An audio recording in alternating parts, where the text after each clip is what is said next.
Kung isa ka sa gumagamit pa rin ng hashtag na hashtag FYP, hashtag viral, hashtag reels, or hashtag trendings, pero hindi tumataas ang views mo, baka ito na ang pinaka-honest na tutorial na kailangan mo. The truth about hashtags.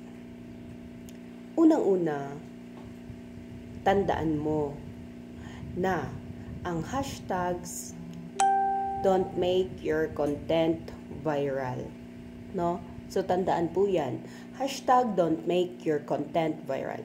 Pero, tama ang paggamit ng hashtags, no? Tama naman ang paggamit ng hashtag. Hindi ko sinasabing bawal gumamit ng hashtag.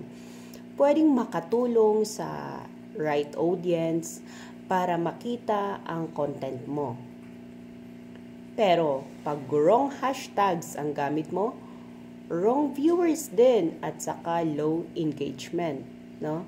So, pero, pag right hashtag o tama ang hashtags na ginamit mo, right viewers, yan, mas mataas ang comments, likes, at shares. Yan. So, sana po na-gets yun, no? So, may tatlong types tayo ng hashtag na kailangan mo. Ayan, tatlo. So, number 1 is niche hashtags. Pinakamahalaga to. Ito yung pinakamahalaga. Ito ang hashtags na nakatutok sa kung ano ang content.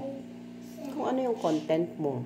Yan. So, halimbawa, hashtag content creators or hashtag Pinoy creator. Meron pa yung hashtag reels tutorial or yung mga meta monetization, creator journey. Yan. So, bakit ito mahalaga?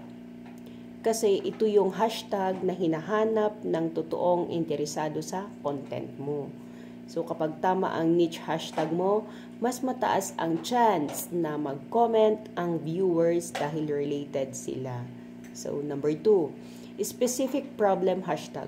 Ito ang hashtag na tumatarget sa problema ng audience mo. Example is yung hashtag low engagement or hashtag no reach, hashtag creator struggles, yan, shadow restricted or burnout creator. So, kapag ganito ang hashtag mo, algorithm sends your content to people na currently may ganitong problema. So, meaning, mas engage sila. So, ito ang last. Community hashtag. Pang-human connection to. Ito yung hashtags na nagpapakita kung saan ka nabibilang. Example, yung mga Pinoy creatives, hashtag Filipino vloggers, or small creator Philippines. Yung mga. So, pag nakita ng viewers na parehong komunidad kayo, mas mataas ang chance na magla-like sila o mag-comment ng same here kasi related sila eh. So, ito ang true engagement. Hashtag, hindi siya pang viral ha, pang connection. So, ilan ang dapat gamitin? So, sa ating reels, dapat 4 to 8 hashtag, hindi 20, hindi 1, no? So, dapat related nga siya. In short, dapat related siya. Konti pero tama, mas targeted, mas engage ang viewers. Okay, po pa.